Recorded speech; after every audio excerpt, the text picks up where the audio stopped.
Yo, what's up sa inyo guys, no? So, marami nagtatanong dito, no, kung bakit yung iba hindi nagana sa kanila yung TNW K16 microphone natin. Samantalang sa akin naman ay sasalpak na lang agad sa PC net, tapos automatic na yun. Plug and play. Kung nakikita nyo dito guys, wait lang. So kung nakikita nyo guys, so naka-mic test tayo. Naka-mic test tayo sa website na to, no? So ibig sabihin, nag-check tayo ng microphone natin, yan. Kung nakikita nyo, umangat na yung parang volume na yun. Ibig sabihin yan, gumagana yung microphone natin. So huwag tayo magsalita, try natin Hello. O diba? Gumagana yung microphone natin. Alam mo ba kung anong gamit kong microphone ngayon? Ito. Diba? Yung TNW K60 naman yung microphone natin ginagamit natin dito.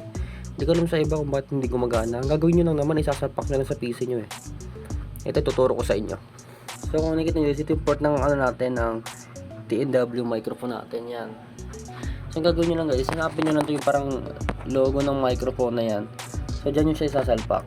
Ayan, pagkasalpak nyo na yan, automatic naka-play na yan siya guys.